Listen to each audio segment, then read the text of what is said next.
بسم اللہ الرحمن الرحیم۔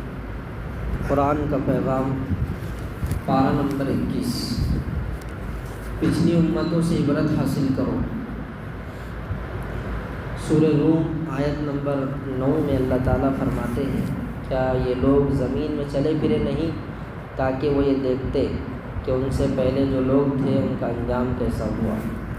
وہ طاقت میں ان سے زیادہ مضبوط تھے اور انہوں نے زمین کو بھی جوتا تھا، اور جتنا ان لوگوں نے اسے آباد کیا اس سے زیادہ انہوں نے اس کو آباد کیا تھا، اور ان کے پاس ان کے پیغمبر کھلے کھلے دلائل لے کر آئے تھے۔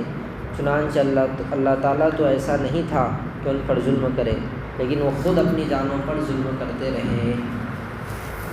قیامت کے دن مومن خوشحال اور مجرمین بدحال ہوں گے۔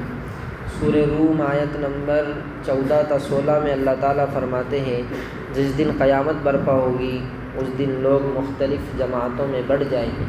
چنانچہ جو لوگ ایمان لائے تھے اور انہوں نے نیک عمل کیے تھے ان کو تو جنت میں ایسی خوشیاں دی جائے گی جو ان کے چہروں سے پھوٹ پڑ رہی ہوگی، اور جن لوگوں نے کفر اپنا لیا تھا اور ہماری آیتوں کو اور آخرت کا سامنا کرنے کو جھٹلایا تھا تو ایسے لوگوں کو عذاب میں گرفتار کیا جائے گا۔ صبح و شام اور دوپہر میں اللہ کی تسبیح کرو۔ سورہ روم آیت نمبر 17-18 میں اللہ تعالیٰ فرماتے ہیں، لہٰذا اللہ کی تسبیح کرو اس وقت بھی جب تمہارے پاس شام آتی ہے، اور اس وقت بھی جب تم پر صبح طلوع ہوتی ہے، اور اسی کی حمد ہوتی ہے آسمانوں میں بھی اور زمین میں بھی، اور سورج ڈھلنے کے وقت بھی، اور اس وقت بھی جب تم پر ظہر کا وقت آتا ہے۔ مصیبت کے بعد راحت ملنے پر اللہ تعالیٰ کو مت بھول جاؤ۔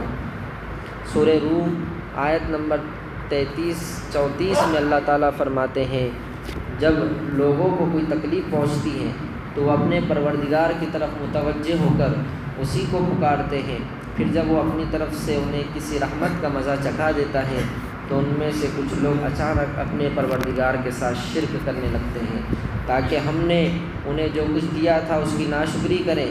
اچھا کچھ مزے اڑا لو، پھر وہ وقت دور نہیں جب تمہیں سب پتہ چل جائے گا۔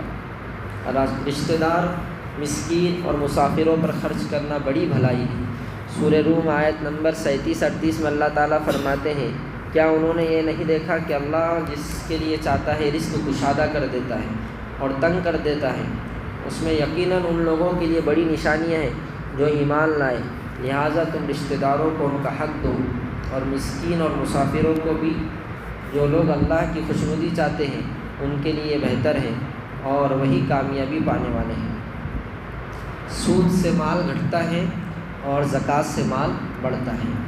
سورہ روم آیت نمبر 39 میں اللہ تعالیٰ فرماتے ہیں، یہ جو تم سود دیتے ہو تاکہ وہ لوگوں کے مال میں شامل ہو کر بڑھ جائے تو وہ اللہ کے نزدیک بڑھتا نہیں ہے، اور جو زکوٰۃ تم اللہ کو خوش کرنے کے ارادے سے دیتے ہو تو انہی لوگوں کو کئی گنا بڑھا کر دیا جائے گا۔ یعنی سود لینے اور دینے سے آخر کار مال میں ضرور کمی آئے گی، اور زکوٰۃ دینے سے مال میں خوب برکت ہوگی۔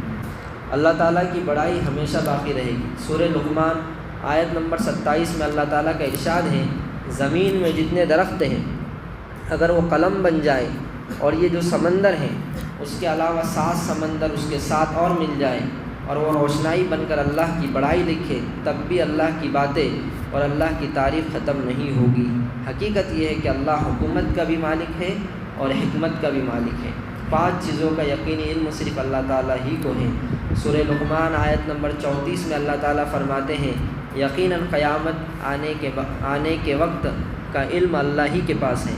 وہی بارش برساتا ہے اور وہی جانتا ہے کہ ماؤں کے پیٹ میں کیا ہے، اور کسی شخص کو یہ پتہ نہیں کہ وہ کل کیا کمائے گا، اور نہ کسی شخص کو یہ پتہ ہے کہ کون سی زمین میں اسے موت آئے گی۔ بے شک اللہ ہر چیز کا مکمل علم رکھنے والا، ہر بات سے پوری طرح باخبر ہے۔ شامل عبادت ہے